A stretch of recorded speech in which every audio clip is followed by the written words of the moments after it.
Assalamualaikum warahmatullahi wabarakatuh. Kembali di podcast Sudah Malam bersama saya Amin Indita. Seperti biasanya kita menghadirkan narasumber-narasumber yang akan berbagi cerita mistisnya bersama kita di sini. Dan siapa dan apakah cerita yang akan kita bahas pada episode kali ini? Sebelumnya saya ingatkan juga untuk teman-teman yang ingin berbagi ceritanya bersama kami, silakan mengirimkan komentarnya di video-video yang sudah kami tayangkan di episode-episode sebelumnya. Dan langsung saja tanpa panjang lebar kita sapa narasumber yang sudah bersama saya kali ini. Ada Mas Rifan. Iya, halo. Halo, apa kabar? Baik. Baik, sangat padat, singkat dan jelas. Nah, Mas Rifan ini sebagai driver ambulans antar provinsi. Antar provinsi. Sejauh ini mana yang paling jauh? Untuk sejauh ini masih di Sulawesi Tengah di Toli-Toli. Oh, Toli-Toli. Nah, Mas Rifan katanya banyak juga pengalaman-pengalaman ini. Selama berapa tahun memulai karirnya ini, Mas? Kurang lebih 5 tahunan. Sudah 5 tahunan, berarti harusnya udah banyak banget pengalamannya ya.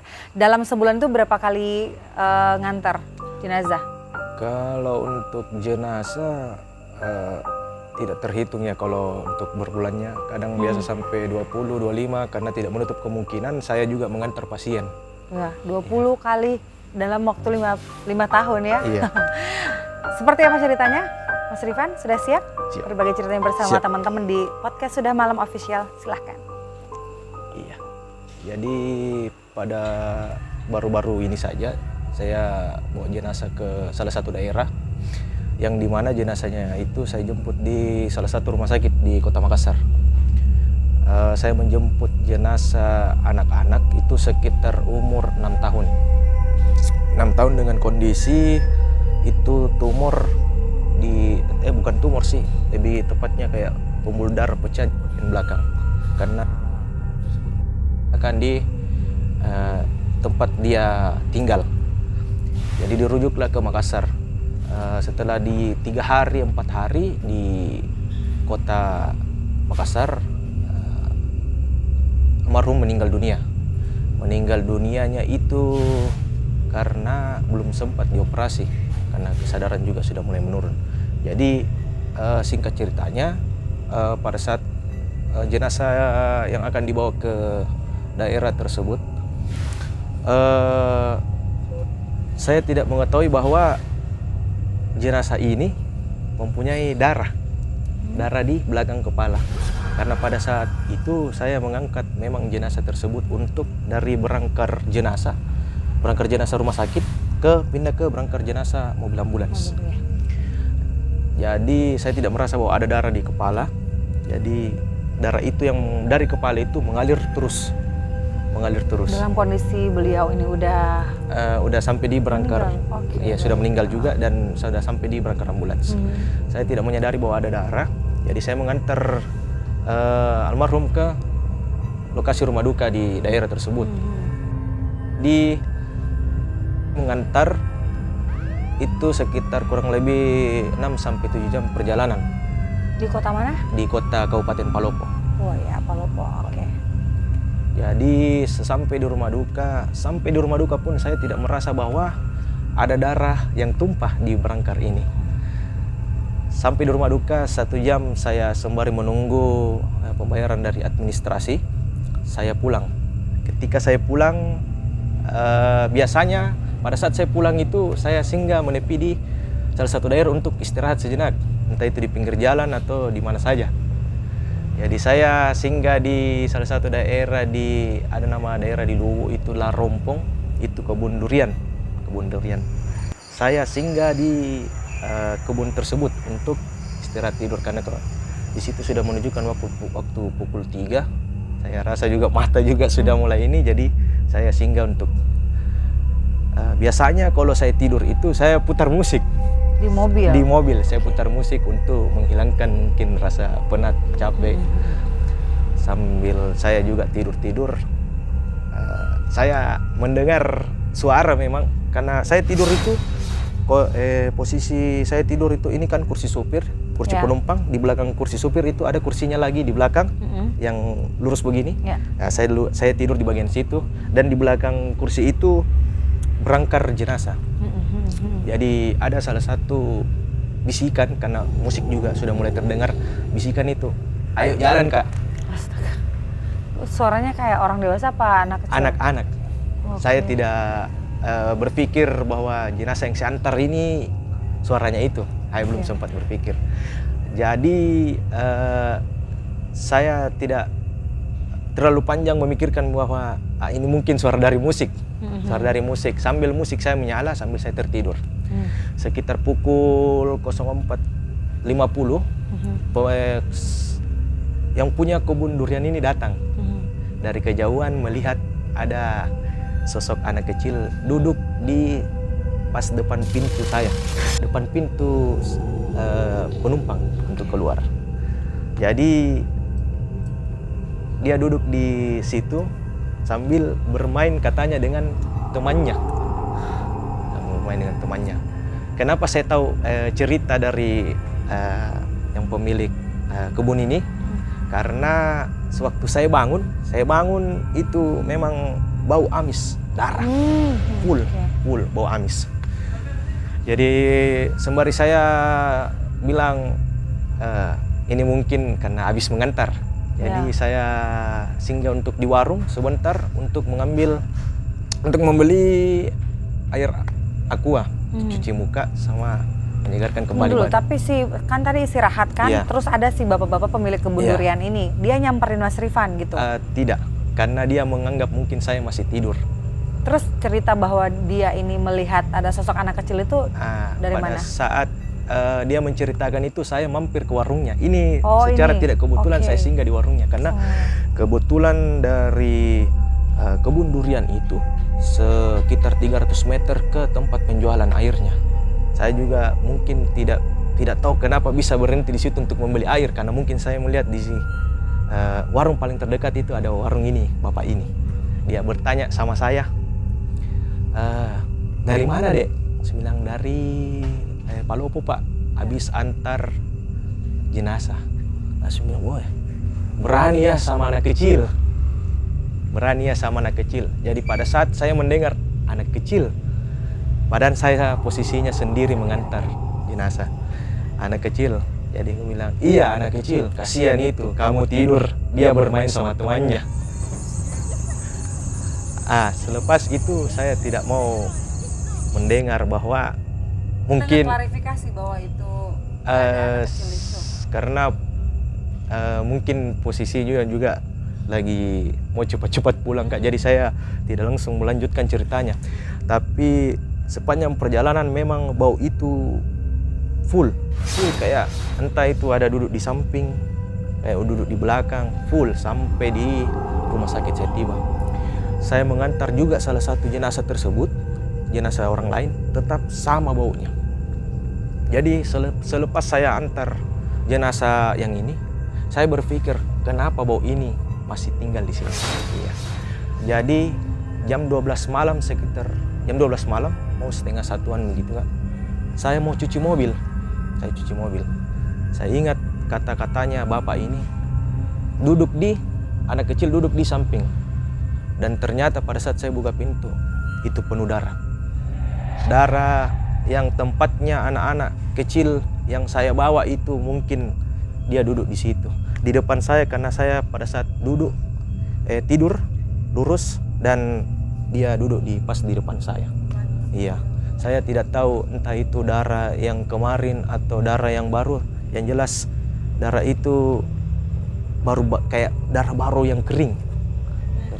Setelah saya iya, yang saya cium-cium rasa-rasakan ini kayaknya ini juga.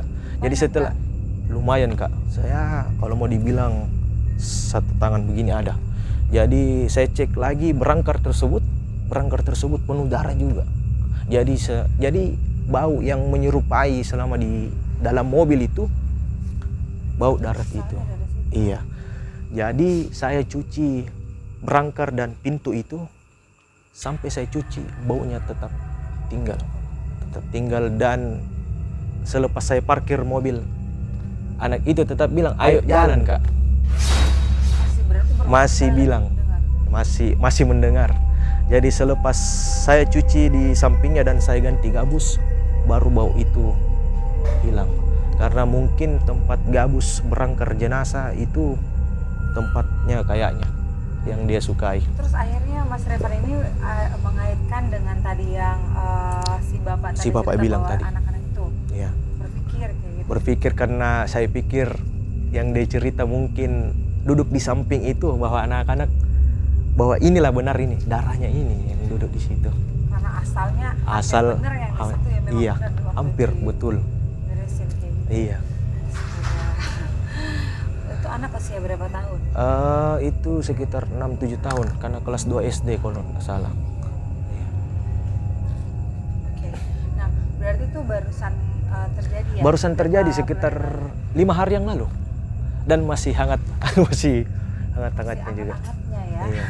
Oke, Mas Rifan, ini sebenarnya sama seperti kami yang normal inikah atau memang punya kelebihan khusus yang bisa melihat atau juga peka dengan merasakan seperti itu? Kalau untuk bisa melihat kayaknya saya tidak punya keahlian seperti itu. Tapi kalau untuk merasakan sering merasakan.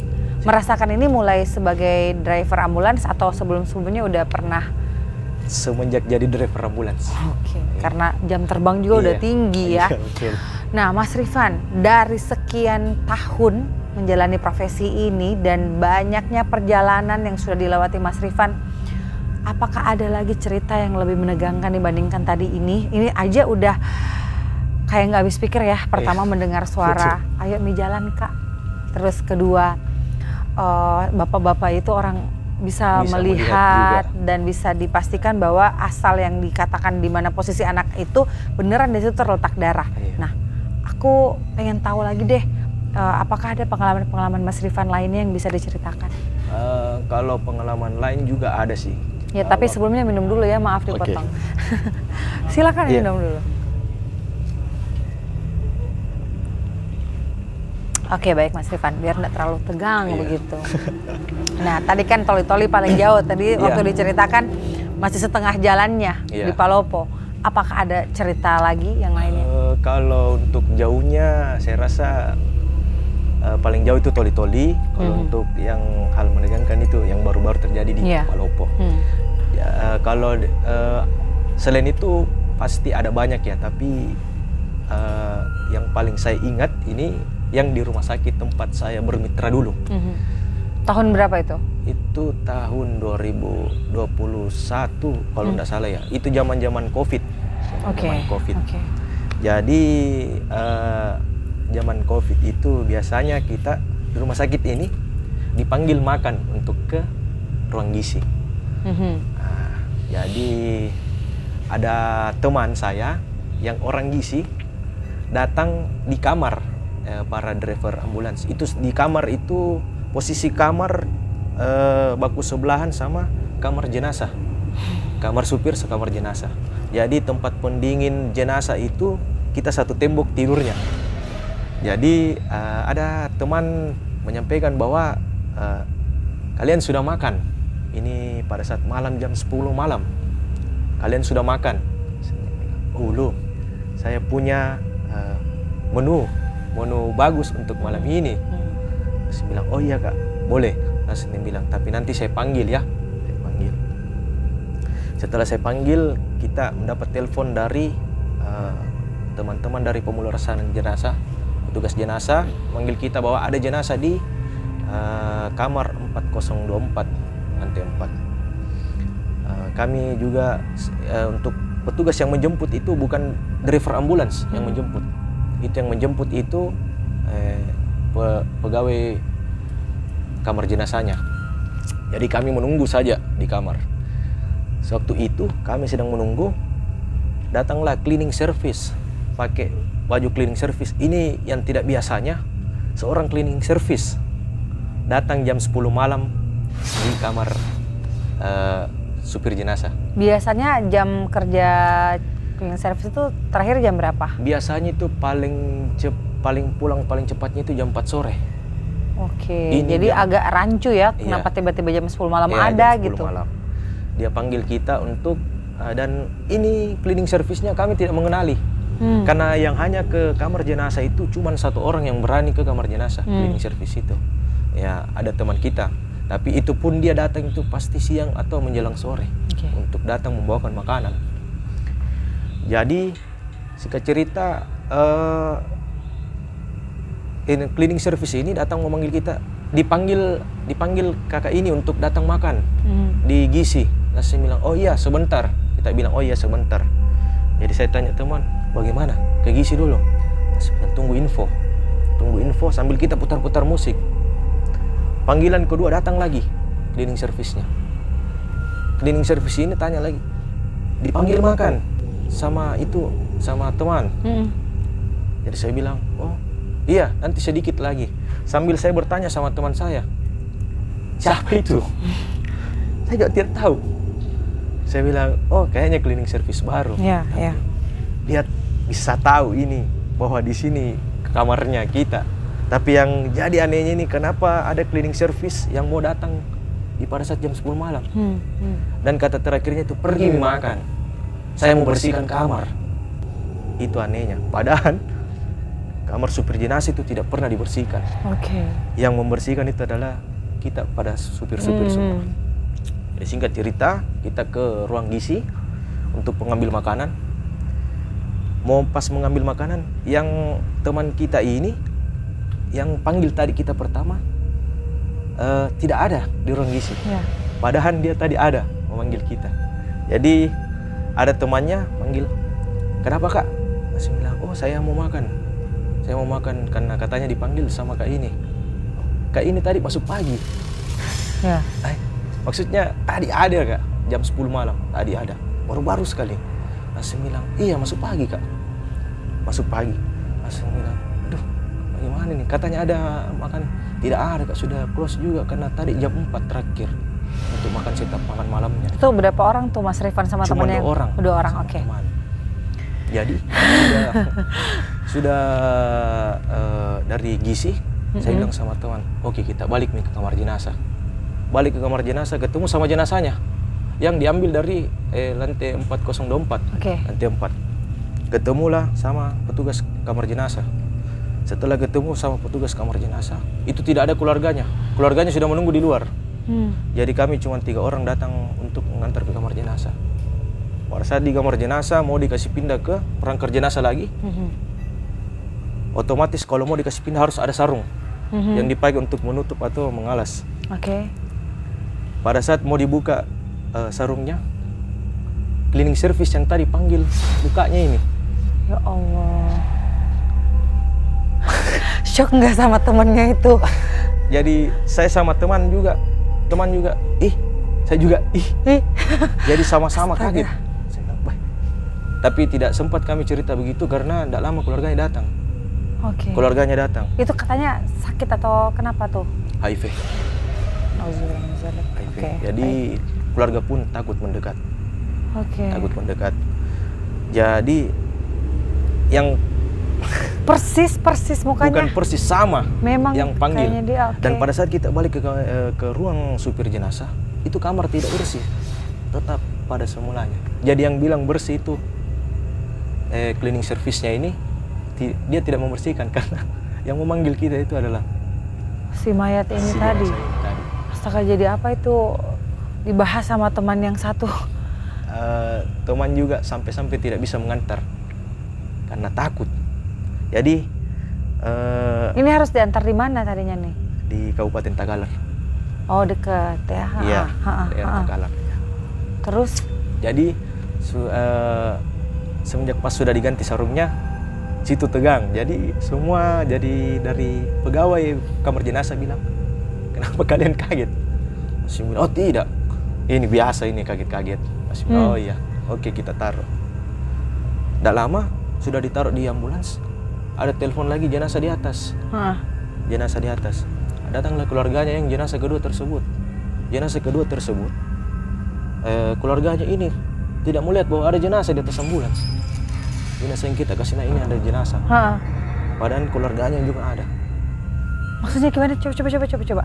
Jadi kan si mayat tadi ini sudah diantar ke cleaning service ini kan udah masuklah ke mobil di ambulans. Terus ada mayat lainnya lagi. Bersama keluarganya. Iya, ditelepon. Keluarganya datang. Keluarganya bilang, oh yang mana yang bawa jenazah keluarga saya? Masih bilang masih di atas. Masih bilang, oh ini ya yang mobil dipakai. Oh tidak, itu ada jenazahnya. Semua keluarganya bilang, jenazah. Mereka nggak lihat? Mereka tidak lihat jenazah tersebut. Astaga. Jadi yang bawa jenazah tersebut itu karena terpaksa, karena kami juga cuma 2 driver. Jadi teman saya itu yang bawa ke kabupaten tersebut. Ini yang tadi cleaning service ini? Iya, yang bawa cleaning service. Oke, terus Mas Rifan yang mayat baru itu baru diantar gitu. Yang baru itu juga saya merasa kayak tenang sudah, karena yang anehnya ini bisa-bisanya kita ketemu sama yang cleaning service ini. Padahal sebelumnya itu belum pernah ketemu kayak macam itu. Tapi yang tambah aneh lagi sih, keluarga mayat yang satunya kenapa nggak bisa lihat si melihat. jenazah yang ada di ambulans saya satunya? Saya juga kaget bahwa kok tidak bisa melihat. Padahal itu jenazah masih pintu belakang terpampang nyata itu jenazah. Terpampang nyata itu jenazah. Kenapa Mas Rifan ini pengen jadi driver ambulans? Karena pastinya udah tahu dong bahwa ada beberapa resiko-resiko sepertinya yang akan dialami seperti itu. Kalau untuk kenapa jadi driver ambulans, saya juga sembari untuk menjalankan profesi ini karena saya sambil kuliah juga. Keren. Ya. Oke, baik. Jadi saya mungkin cari pekerjaan freelance, yang freelance tersebut inilah yang mungkin awalnya memacu adrenalin juga ya gitu ya. Pertamanya takut ya, sampai sekarang sudah terbiasa sama posisi ini tersebut. Udah ketemu anak kecil, suruh dia cepet-cepet pulang. Udah ketemu cleaning service yang ternyata Anda diprank. Satu kamarnya nggak bersih, kemudian udah ke ruang gizi ternyata nggak ada makanan. Tidak ada gitu. makanan. Katanya ada lagi satu nih ceritanya Mas Rifan nih dibisikin dari tim Sudah Malam. Kalau yang sebenarnya ada banyak kayak ya. Iya banyak. Nggak apa-apa, kita bikin berapa episode nanti. Iya. Cuman yang paling seru nih. Yang paling seru itu, kalau dibilang seru juga, seru. Tidak, kalau mau dibilang seru juga tidak. Kalau mau dibilang menakutkan juga, iya. Karena jenazah Toraja itu rata-rata sendiri memang mengantar. Nah ini juga lupa aku tanya. Mas Rifan setiap perjalanan itu apakah ditemanin orang lain atau keluarga jenazah, atau lebih seringnya sendiri bersama jenazah yang diantar ini? Kalau ada yang baru-baru sebelumnya ini 1 minggu yang lalu, itu saya mengantar di Toraja Utara di Pangala. Oke. Pangala. Berapa jam tuh dari Makassar? Kalau kena perjalanannya kemarin perjalanan santai, jadi saya tempuh 7 jam. 7 jam. Sampai di kampungnya. Saya membawa juga teman ini juga, yang saya bawa ini orang baru bawa mobil ambulans. Karena dia bilang sama saya, ayo kita kalau ada pengantaran jenazah ke daerah-daerah, minta tolong panggil saya. Saya mau ikut. Mau magang boleh, gitu ya? Saya bilang, boleh sekali. Karena saya juga butuh. Karena pada saat itu saya memang dari Mamuju. Dan baru tiba sekitar 2 jam, disuruh lanjut lagi Toraja. Jadi saya butuh sekali sama teman. Selepas saya bawa, itu keluarganya cuma 2 orang. Jadi 2 orang sampailah di rumah duka, perjalanan ke sana kampung. Memang perjalanan ke kampung Pangala itu rata-rata kuburan tapi berbentuk rumah kan. Memang kalau di Toraja itu namanya Patane. Jadi sepanjang jalan itu kuburan. Jadi memang keluarga tersebut sudah menyarankan, kau tahu mi pulang. Kau tahu mi jalan pulang? Saya bilang, iya saya tahu, karena kebetulan saya juga orang di sana. Saya bilang iya saya tahu, tapi pada saat itu saya capek sekali Kak, capek sekali. Jadi saya rasa temanku yang lanjut pakai Google Maps. Sembari meninggalkan rumah duka, saya di situ tidur di belakang, sudah hilang ceritanya, sudah tidur. Sambil teman bawa. Ternyata selama di bawah itu teman diganggu. Perdana bawa ambulans dan perdana juga diganggu. Jadi saya merasakan itu bahwa mobil berhenti itu di sebuah jalan namanya daerah Ketekesu. Mobil di situ berhenti. Berhenti dan saya baru merasakan bahwa kenapa AC mati, panas rasanya. Panas. Saya lihat begini, mobil tidak jalan. Mobil parkir. Pas mobil parkir, saya buka. Teman saya sudah tidak ada. Hilang teman. Jadi saya mencari itu sekitar itu di situ waktunya jam 4 subuh, 4:30 saya cari sampai jam 5:30 cari. Astaga. Saya cari, saya tunggu teleponnya, tidak ada teleponnya. Sambil saya bertanya ke adiknya, karena kebetulan dia sudah telepon adiknya untuk mau tidur di kampungnya. Karena orang tersebut ini orang di sana juga, yang saya bawa teman. Ya paling tidak kasih bangun lah ya yang di belakang. Dia meninggalkan itu karena pada saat itu ada tukang sayur, seingat saya itu tukang sayur yang melihat dia keluar dan naik angkot untuk saya tidak tahu kemana. Jadi selepas jam 7 adiknya menelpon lagi sama saya. Ada kakak di sini. Ada kakak di sini, saya bilang, oh iya, syukur kalau ada kakak. Kenapa kakakmu situ? Sakit, panas. Astaga. Jadi saya bilang, oh saya ke kampung nih. Paling kalau begitu, dia bilang ke adiknya, jangan katanya. Saya bilang, wih, saya harus bikin apa karena ini mau ditinggalin tanggung jawabnya juga saya. Tanggung jawabnya karena saya yang bawa, harus saya sama-sama pulang. Iya. Panas itu, panas. Jadi saya telepon sampai di Makassar, dia menelpon lagi saya. Halo kak, terakhir bisa ikut sama kita. Di situ saya diramas leherku. Sepanjang jalan. Diramas lehernya. Pundaknya sini kayak ada orang naik. Padahal orang penjual sayur yang lihat itu dia pakai tas. Tas yang modelnya ini, tas yang saya bawa, isi pakaian saya. Orang yang lihat tersebut. Berarti harusnya dia nggak pakai tas itu kan? Nggak pakai tas, karena memang dia posisinya tidak bawa apa-apa. Pakai tas, ternyata mungkin ya, tas itu yang bikin berat belakangnya. Mungkin.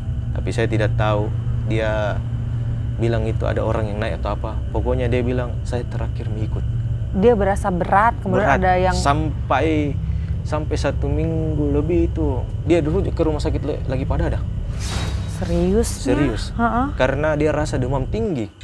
Jadi saya pikir aneh sekali rasanya karena saya sudah berapa kali mengantar. Berapa jam dari tempat ketika dia mulai start bawa mobil itu? Waktu Mas Rifan tidur sampai akhirnya mobil itu berhenti? Kurang lebih 30 menitan, Kak. Oh, bentar doang dong ya? Bentar sekali, Kak. Makanya saya bilang bisa-bisanya ini diganggu. Jadi pada saat mungkin dia dari kampung tersebut sampai di tempat dia berhenti itu sudah diganggu. Dia bilang tidak enak, saya mau kasih bangun karena capek sekali. Jadi saya bilang lebih tidak enak lagi kalau kau tinggalkan saya begitu. Iya betul. Karena tanggung jawabnya besar sekali. Jadi saya cerita dan di belakangnya katanya masih ada bekasnya. Sini. Saya tidak tahu bekas apa, betul atau tidak. Berapa lama dia sakit tuh? 1 minggu lebih. 1 minggu lebih. Ya? Jadi semenjak saat itu saya mau bawa orang juga takut karena tanggung jawabnya seperti tanggung jawab, iya. Itu pengalaman sendiri udah diceritain tadi waktu Pak Lopo. Kemudian 2 cerita terakhir ini kan bareng teman gitu. Nah, masa dalam 5 tahun ini cuma 3 ceritanya ya, pasti ada lagi cerita yang kalau itu pasti menakutkan seperti banyak itu juga, ya. Kalau sendiri ya rata-rata itu muatan ke daerah, Pomala biasa sendiri. Pomala itu di mana? Di Kendari, di Kolaka. Ya. Kolaka. Tapi lebih seringnya itu memang ke Toraja sendiri. Karena jenazah yang kita biasa ambil itu dari daerah Papua. Biasa saudara-saudara itu juga merantau ke sana. Merantau dalam artian mungkin cari susup nasi di sana. Karena sakit, dibawa pulanglah ke Makassar. Jadi kami cuma dikasih nomor telepon dan alamat. Karena tradisinya memang warga di sana untuk menjemput itu pasti ada di batas. Jadi kami tidak mungkin tersesat. Kami cuma bawa saja ke Toraja. Oh, dijemput gitu ya? Iya. Jadi kalau mau dibilang mengganggu juga sebenarnya ada pasti. Salah satu diganggu. Entah itu biasa kalau kita kasih nyala lampu, dia mainin lampu di belakang. Masa sih? Iya, mau kasih nyala musik, pasti musiknya mati. Banyak kejanggalan kalau sendiri, Kak. Karena dia mungkin dia mau uji kita, tapi ya. Nah, apa landasan dari Mas Rifan ini sendiri untuk terus, selain tadi ya, karena memang juga ambil freelance, menjadi tameng dari Mas Rifan sendiri ini, sehingga hal-hal yang mengganggu itu menjadi bukan hal pengganggu bagi Mas Rifan karena tetap menjalankan tugasnya seperti itu? Kalau saya itu menganggap tidak mengganggu, karena saya menganggap juga niatku baik untuk mengantar. Jadi saya menganggap itu mungkin ini adalah sebagai halangan ketika saya mungkin entah itu di depan nanti saya dapat hal-hal lain, entah kayak mogok atau ini mungkin halangan saya supaya bilang jangan dulu maju, nanti ada begini, nanti ada tabrakan atau apa. Itu mungkin halangan saya yang menjadi yang terbaik bagi saya. Oh, diambil positifnya, misalkan ya, lagi betul. diganggu itu ambil positifnya bahwa oh mungkin dia bisa jadi pengingat atau membantu Mas Rifan untuk keep aja dulu di sini, siapa tahu di depan kalau kita tetap terobos, kita tetap lanjut ada sesuatu hal yang kurang baik akan terjadi. Betul, begitu. betul. Keren Mas Rifan ini. Mas Rifan, terima kasih waktunya bersama kita di Sudah Malam. Keren ceritanya. Tadi aku masih takut yang itu, yang anak kecil yang sudah ayo Mi pulang, Ayo Kak. pulang, Kak. Itu kedengeran banget itu suaranya ya. Bukan banget, jelas di telinga. Seperti di samping kita untuk bicara, ayo pulang, Kak. Habis kejadian itu masih juga ngantar lagi? Berapa jam waktu dari situ? Kalau untuk mengantar lagi sudah tidak ya, Kak, sudah pulang ya. Jadi sampai di rumah sakit, baru dari rumah sakit ada lagi, tapi cuman di dalam kota saja, dalam kota Makassar mengantarnya. Keren mentalnya, nggak kapok-kapok dia. Sukses terus Mas Rifan ya. Amin, amin. Kuliahnya, Amin. Profesinya juga. Amin. Amin ya rabbal alamin. Semoga tetap dijaga sama Allah juga ya. Amin. Kalaupun ada gangguan-gangguan begitu, diabaikan aja ya, diambil positifnya aja. Oke, baik. Terima kasih Mas Rifan. Nanti kita akan bertemu dengan narasumber-narasumber lainnya juga dengan cerita-cerita menarik lainnya. Aku ingatkan lagi ya buat teman-teman yang ingin juga berbagi ceritanya bersama kami, silahkan kirimkan komentarnya di kolom komentar di video-video yang sudah kami tayangkan sebelumnya. Akhirnya saya pamit undur diri. Assalamualaikum warahmatullahi wabarakatuh. Terima kasih Mas Rifan.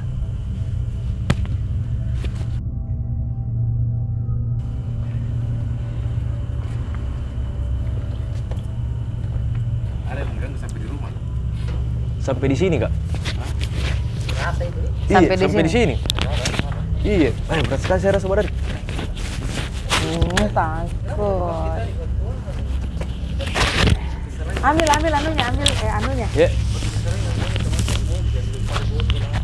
Oh iya, lupa itu tahu. Aduh.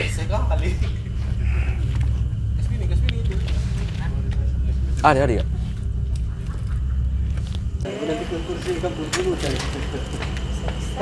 Ini gimana cara lepasnya?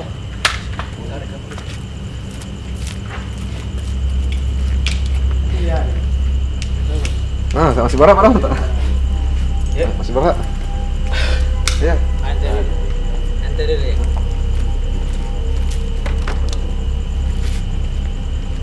Baru ini sendiri dia ini bawa mobilnya.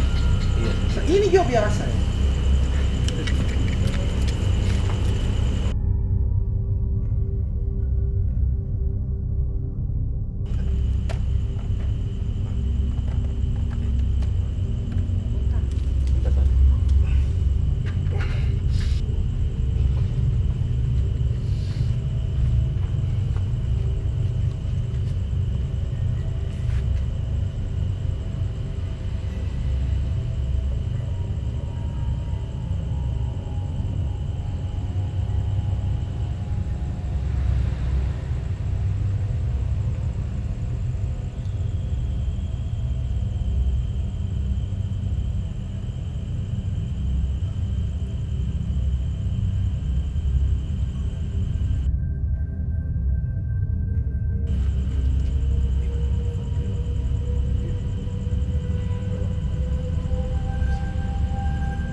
Ada yang kiri-kiri datang ini. Kamu udah nikah? Terus apa yang besar tuh? Iya, buat tahu perhatikan itu cerita itu sebenarnya mau cerita tadi itu aja. Hah? Itu susah ada kalau mau cerita itu aja tadi. Ada cerita memang ada gitu. Iya. Oh pantas tadi malam itu tuh ditanya kan. Bukan yang ada pas bunyi-bunyi di atas tuh. Bah, Tuh, Iya. pas bunyi-bunyi. Terus sekarang naik ya maksudnya. Tadi kan gue kasih live view. Ini di atas ambulans. Kucingnya pagi-pagi. Betul. masuk sini. Iya. Ambil kiri kamera. Tapi Tidak memang di- kalau kita perhatikan di dalam Tapi itu nanti kan memang tidak ada sering rekan. bodoh di setting. Ada Tapi kamera. kadang hilang, kadang kalau diperhatikan baik-baik Iya. hilang. Kalau tidak diperhatikan tiba-tiba ada. Di TikTok. Pakai poinnya. Di TikTok. Ada. Iya. Tidak tershare, Tidak ter- tidak tershare kalau TikTok. tertangkap. Iya, beda kalau Instagram. Ada. Tak ada. Di belakang di belakang ini kursi. Ngapa kamu mal? Mas betul.